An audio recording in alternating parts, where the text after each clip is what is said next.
Alors, au niveau des vins, surtout les vins rouges, le professeur Renaud de Nancy a bien montré dans son expérimentation et dans ses recherches avec d'autres chercheurs que certains vins, ou du moins certains cépages, étaient bons pour la santé. Mais il dit ceci, qu'à chaque repas, on ne prend qu'un seul verre. Pas 2 verres, pas 3 verres, un seul verre. C'est largement suffisant. De préférence, le soir. On peut prendre à midi, c'est vrai, mais de préférence le soir, parce que le pouvoir du foie est beaucoup plus grand qu'à midi. Ça, c'est un problème de circulation d'énergie dans le corps. Donc, il a donné des noms de vins. Le Syrah, le Tanat, le Grenache, le Pinot Noir, le Merlot. Voilà les 5 vins, les 5 cépages qui sont les plus antioxydants. Les autres vins sont bien, mais ceux-là, il a souligné plus antioxydants. Si on dit antioxydant, c'est que ça ferait un vieillissement cellulaire. Voilà. Si on dit antioxydant, ça ferait un vieillissement. Parce que oxydant veut dire vieillir. Ça oxyde les cellules, ça fait vieillir les cellules. Si c'est antioxydant, c'est que ça freine le vieillissement cellulaire.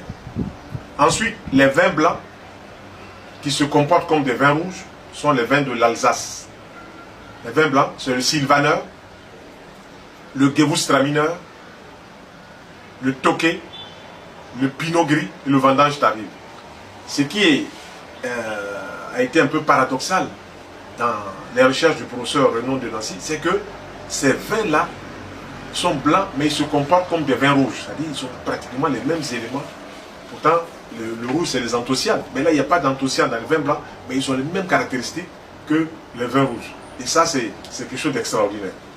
Donc, il y a eu aussi le professeur Marc Orgogozo, je crois du Centre national de la recherche médicale, qui a suivi près de 3000 personnes qui sont entre 65 ans jusqu'à 75-80 ans. Dans cette tranche d'âge-là, on trouve beaucoup de personnes qui font ce qu'on appelle les maladies d'Alzheimer. Ce sont des maladies neurologiques. Et cette maladie se caractérise par 3 grands signes. L'agnosie, la personne perd la connaissance. L'apraxie, elle n'arrive plus à marcher. Et l'aphasie, elle ne sait plus parler. Donc à ces personnes-là, pendant 3 ans, on a donné un verre de vin, matin, midi, soir. Les personnes étaient nourries, elles ont mangé comme monsieur tout le monde, on a donné un verre de vin, matin, midi, soir. Et à la fin des 3 années, on fait donc les expériments, on fait les examens, et on trouve que sur les 3000 personnes, 80% au moins n'ont pas fait un seul signe d'Alzheimer. Il y avait 20% à peine qui avaient quelques légers signes. Donc ça montre bien que le vin a eu une action pharmacodynamique. Le vin a agi sur la santé. L'expérience est refaite en